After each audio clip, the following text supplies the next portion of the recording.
critical game against the Islanders for the Utah Mammoth. Plus, will they show the consistency, and will there be 7D? So many questions on today's episode.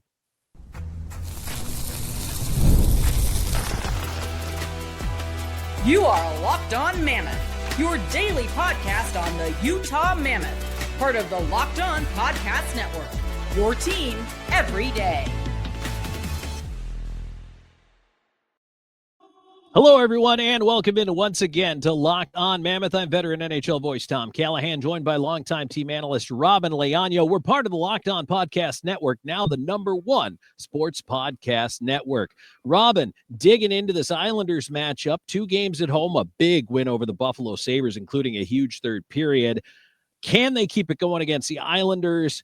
Consistency has been our buzzword, and will we see 7D return tonight? So there's an awful lot on the plate here to get to. Oh, there really is an awful lot. And yeah, you know what? Getting to the topic of consistency, it's going to be huge, right? Because you and I have asked this question over the course of this entire, beginning of the season, but even before that, right? We're wondering, does this team really have what it takes to string together not just a full 60-minute game, but a 60-minute game, a good effort for multiple games in a row. They had that 7-game win streak earlier this season, which looked great, but we need to see that continue. And pardon my, I don't want to say hesitance. I don't know if that's the right word, but Robyn, the win was against Buffalo, and Buffalo's at the bottom of the East, and you should beat Buffalo. Right? I mean, that's the kind of game we expect you to play against Buffalo. Now you're facing an Islanders team that's a little higher up the food chain here, and this is going to be a bit stiffer test. It is going to be a stiffer test, and I feel like that's where your hope is actually even more heightened, because what we've seen, and this is one of the more frustrating parts about the Mammoth, right, is they will actually sometimes post better games against better teams. That slump against the Canadian, again in that Canada road trip was, I feel like outside of that, right? Because they've lost all those games. But what we've seen is, I mean, you take a look where Utah beat Winnipeg, where they beat Colorado and took care of them. And you're saying to them, okay, they can handle with the big boys. They should be able to continue that if a game against the Islanders. The question is, which version are we going to see? Well, and hopefully we see the version where the big names got going, right? I mean, you need the Kellers and Cooleys of the world to get out there, put the pucks in the net. And again, they look good. They had jump against Buffalo. And look, you could say, hey, we call it bus legs, but, it's road trip legs. Yeah. Getting back home for the first time in a long time. And in that first period, they had to get it going. It started to kick in the second, and that third was dominant. Robyn, I mean, we said it before. This is the team they need to be. They need to play with speed. They need to pressure the opposing defense. That forecheck needs to be fierce, and they need to take advantage with puck possession and put the puck to the net. And you know what, Tom? That starts with the physical play, right? How many times are we going to talk about this team needing to be a physical team, where they need to put that presence out there? And we had a comment from our last episode that pointed something out, and I thought it was a pretty good point. When they talked about the pickup line, it is much as exciting line as it is to watch, because that is so much skill there and so much goal scoring. At some point, that skill, not the skill, but the fun of it is going to burn out, because that line isn't physical. So what teams are going to do is now they're going to essentially beat up that line. They're going to do whatever they can to break them apart, to beat them up, and do whatever they can. And I think that's why when Paterka was put with Kraus and McBain, that's what made it. I think that's what worked, because, okay, now you're putting a goal scorer with physical guys, and you're shuffling things around, and now you're putting physical people with the goal scorers. And I feel like that is what we want to see. And I feel like that's going to make a difference. I know there's going to be people out there who are saying right now, well, isn't it just easy to mark Paterka?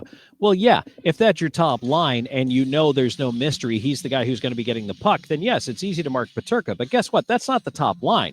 And that's kind of the magic that goes into having depth of scoring right now, it is that Keller, Cooley, Schmaltz line that is the line you need to match up with and that you need to be able to stop. So when you do get Paterka on a line with two guys who create time and space for him, that's the huge thing, because Paterka against a second line D or a third line D or against a third or second forward unit can find more time and space to get shots off, especially if Kraus and McBain are over there doing their thing and creating it for him. And this is all we ask for, right? We ask for that to happen, and too, because we were wondering for a couple of games, right, where that physicality was and why it seemed very absent. And really, we saw the Mammoth get beat up, right? We saw it happen. We were asking, where is this physical play? Because how many times, Tom, have we talked about how important it is for specifically this team to be physical? Because that's the blueprint, right? It's the blueprint to put that dominance out there on the boards, to put the physical play, but it's the physical mixed with the skill and the skating. Like, we're not going to see the softest hands, but what we are going to see is the fastest skaters and the strongest bodies. I think, to me, that's one of the reasons why Carcone made this team this year, because he came out in the preseason ready to crash and bang, ready to try to use his speed, but play physical, separate guys from the puck, and make life difficult on the opposing team. He figured out that that's his role. He figured out that, okay, if I'm going to, like, I see the blueprint here. I'm going to come back, join this team again, and do that. I'm going to be physical. For a while, he had a physique. He was a kind of physical guy. When I saw him in Tucson, that's kind of what his blueprint, that's what his, basis was. But he ended up becoming a goal scorer. He actually ended up looking pretty good doing it. He became Tucson's most, biggest goal scorer for a couple of seasons. But that's not enough sometimes. And he realized that. And I feel like I'm so glad that we're able to see this new version of him where he's like, okay, you know what? Let's get physical again. Let's bring this back. Let's bring the original identity back. I feel like, and Yamamoto's another guy who's just like this, but I feel like when Carcone left, he really felt like he was a 40-goal NHL scorer. And I never begrudge anybody having that confidence in their game and that belief in themselves. But I really think that when he looked around, the rest of the NHL kind of echoed back to him, hey, we don't see you in this kind of role. And so in coming back to Utah, I'm sure it was laid out fairly clearly for him, hey, this is the kind of player we need you to be. And no one here says you can't score goals. And no one here says you don't have that talent. Yep. But if you want to make this team, this is the tier of priorities. And playing hard, playing physical, using his speed, and getting the body on guys, I'm sure was the A tier. And then B is like, hey, if you chip in with scoring, that's fantastic. And I think he's bought in. Yamamoto's bought in. That's why he's still here on this team. And Robyn, this is the GMBA blueprint, right? This is what we wanted to see. And now I think that's why the pickup line has been broken up, is because they really didn't have any of that. No, they didn't. And I'll say it again. That team was pure skill. But the pure skill isn't the GMB way. It isn't the GMB blueprint. And I feel like that's why we needed it to be broken up. And again, you and I loved it, right? It was so fun to watch. But we realized how easy it was for them to get beat around. And for them, that's why the physical play matters. That's why we want to see more of it. And I think that's the urgency too. That has to be there. So we're going to talk about consistency. We're going to talk about the possibility of seeing 7D again, because Olli Määttä got the night off in the last game. And I think I want to get into this a little bit, especially given the limited minutes we saw Simishev play in the last game.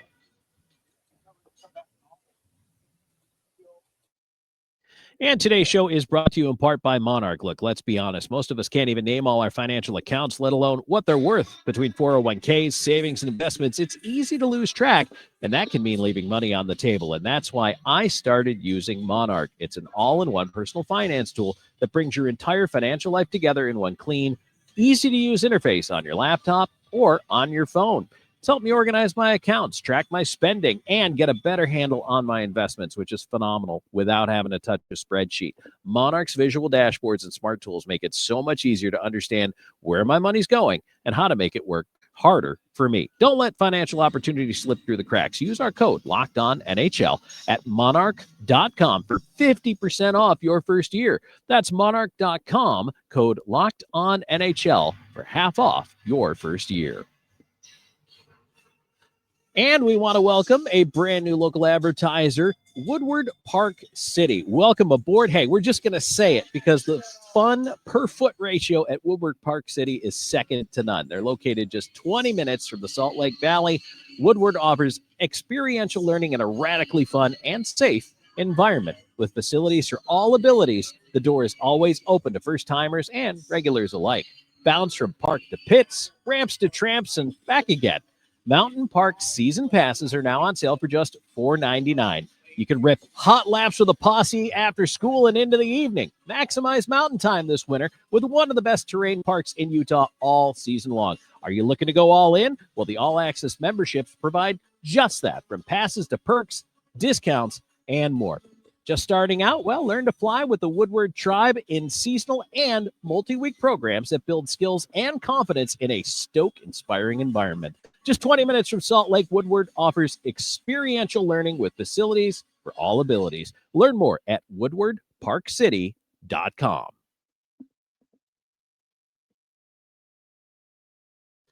Tom Callahan, Robyn Leaño, Locked On Mammoth. Thanks for making us your first listen each and every single day when it comes to the Utah Mammoth hockey team. We're talking about the New York Islanders game. Actually, we've really been talking about the Mammoth preparing for the Islanders game and what they need to do. Robyn, I mean, we're underscoring consistency.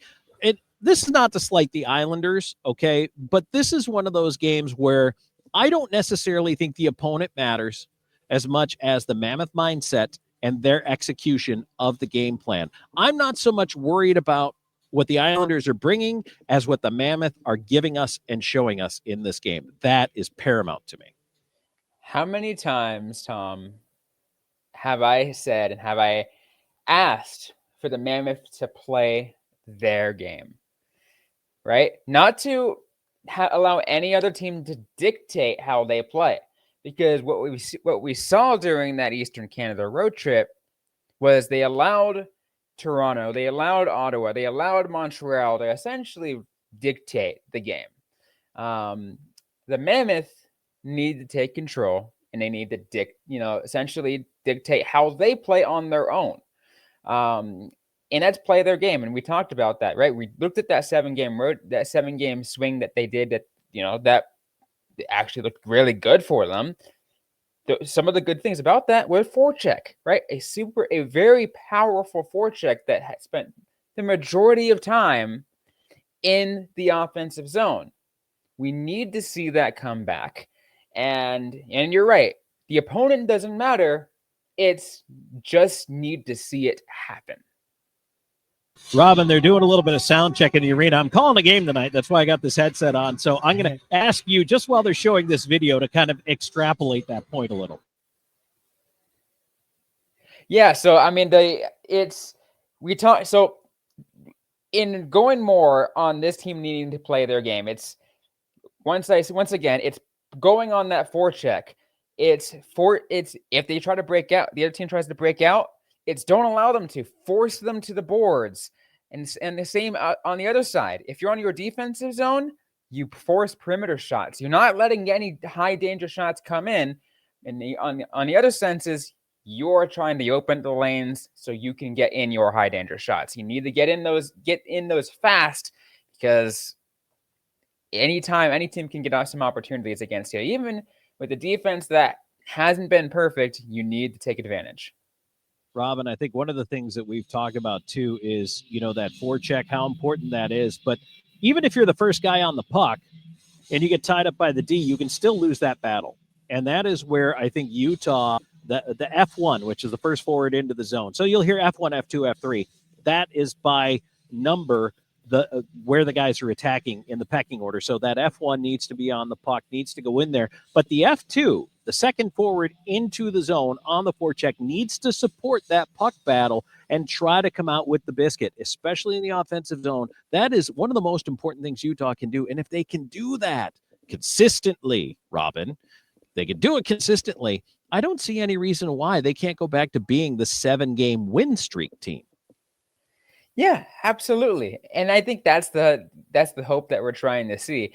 And my hope, Tom, is that the shakeup that we saw earlier this week, and I've already mentioned it, right? When you break up the pickup line and you have the essentially physical guys with each other. So you have, as I mentioned, Kraus and McBain with Paterka, and then putting Carconi with Gunther, and then Cooley on the top line. That one makes sense, right? But Gunther and Paterka are potentially broken up between the second and third lines.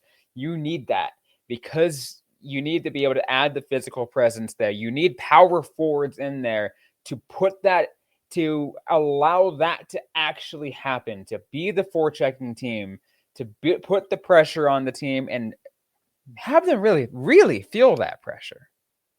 All right, Robyn and I are going to talk some defense here in just a moment. You know that we're not fans of 7D. However, we do have to ask the question right now, should they run 7D against the Islanders? And I'm going to give you some reasons for and against that.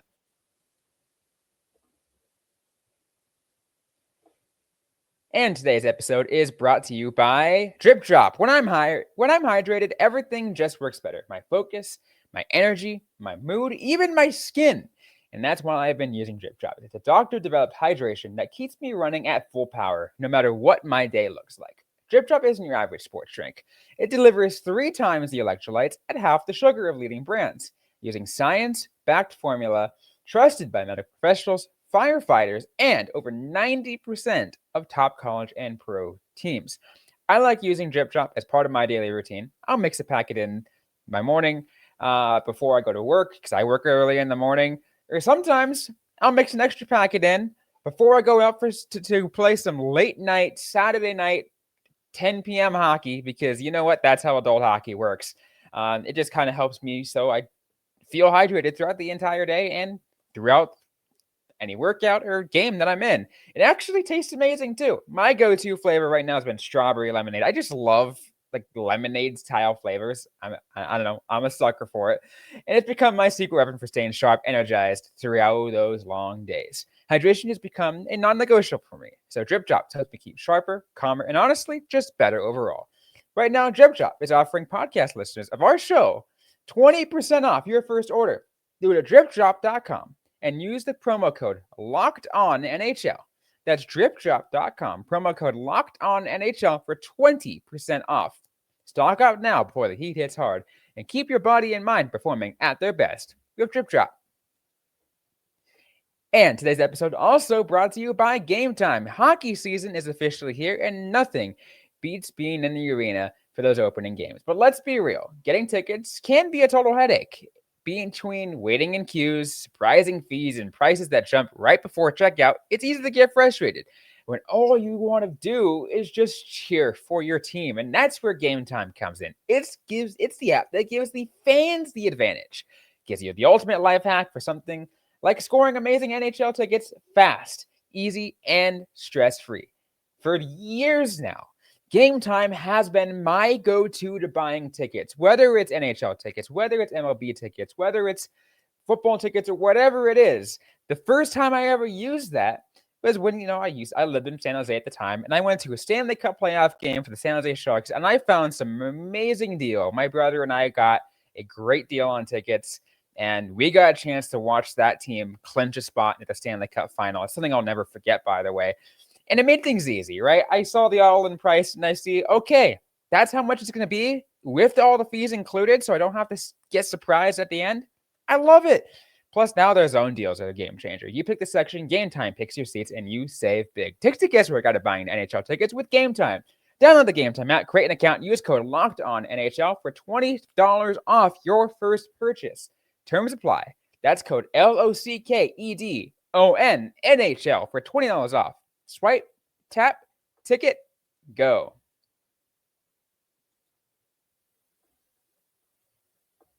All right, Tom Callahan, Robyn Leaño back here with you to wrap this one up. Locked on Mammoth. Robyn, 7D.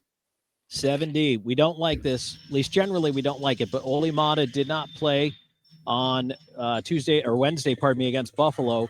And then Dmitri Simishev played just a little over 8 minutes. So this begs the question, rather than running 5D, and it worked against Buffalo, but again, that's Buffalo.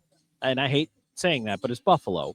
So against a team like the Islanders, do you dress 7, or do you listen to Tom and you just let Simishev eat some popcorn for a night, let him sit, and go with 6D? I feel like what they're realizing, Tom, is that Simishev, I think, might need a break or do whatever it is. And that's why he took so little minutes in the last game. And they wanted to give him, they're trying to give him the benefit of the doubt. They're giving him the time. They're doing it. And I respect that. He's a rookie, but at the same time, this is the National Hockey League. You got to be at your best all the time. And right now he hasn't been. He's shown a lot of moments where it's pretty obvious he is a rookie. And sometimes you just need a mental reset, Tom. And to do that, it requires a night in the press box. And I don't mind him making mistakes. I don't mind rookie mistakes if they're mistakes of effort, if they're mistakes of heart, if he's working hard, and that's why he's making those mistakes. I am totally okay with that. But you're going to make positional mistakes. You're going to pinch wrong. Your timing is going to be off because you're new to the NHL game, and that's fine. Yeah, I'm okay with those. But the question now has to be asked, would Simishev be better served by spending time in Tucson, playing the game at that pace, learning the position, not maybe having the pressure of having to perform at the NHL level? He's still extremely young. Yeah. He is the only rookie on the roster. The question is, are we entering a phase now where we don't necessarily always trust Olli Määttä, or we don't always trust, XYZ player? Obviously, missing Durzi, this changes the equation. Once Durzi is back, it'll be he was in a full contact jersey this week. So. I know, and so he's getting close. But that's why I'm asking this now. If he does come back, and that does give you that 7th, because DeSimone looked good. He did not look out of place. He was great against Buffalo. So is it time maybe even to put Simishev in the American Hockey League? But beyond that, that's another show maybe that we can get into. But tonight against the Islanders, do you go with 7D just as kind of all options out there, and you just have 2 extra forwards instead of a 4th line? I am on the side, Tom, where I never want to see the 7D ever again. I think I would run 7D tonight. I'll be honest with you. I would do it. I would run 7D. If Simishev's only going to play 8 minutes, I dress 7. If you're playing him, then that's probably the only. I think that's the better option out of the other out of some of the other things out there, because I feel like I'd like to see Oleana get his minutes again, get back in the lineup and get back in the rotation there. But I still think he'd be best served getting a night off, kind of just taking it in, just seeing how things play out. Sometimes all you got to do is watch, right? Like you watch and you can observe, and it's like you're watching film, but it's in real time, right? but sometimes that helps, right? Sometimes it helps just to take it in and just to watch, get a night off, even if it's just one night. Sometimes you need that. I mean, you talk about the it's getting sent down to the AHL. That is for another conversation. But what I will say is, as a proponent to that, and I'll go more in depth when we actually do an episode about it. But Exhibit A, Daniel Boot. That's all I'll say on that. Absolutely. So what do you think? Let us know down in the comments, or you can always reach out to us on social. Robyn, if they want to find us on social, and they haven't yet, and I don't know why you haven't yet, but if you don't know, here's where we're at. Yeah, you can find us everywhere on social media at Locked On Mammoth. That's at Locked On Mammoth on Twitter/X, on Instagram, on Threads, on TikTok, on wherever you want to find us. You can find us there. We're pretty active. I'm mainly active over on the Twitter side. So if you want to DM the show or DM me at Robyn_Leaño. I usually get back to you pretty quick. And you can find me on Blue Sky at Tom Talks and on Twitter at Callahan on Air. All right, everybody, that'll put a wrap on this one. For Robyn, I'm Tom. We thank you as always for being a part of Locked On Mammoth.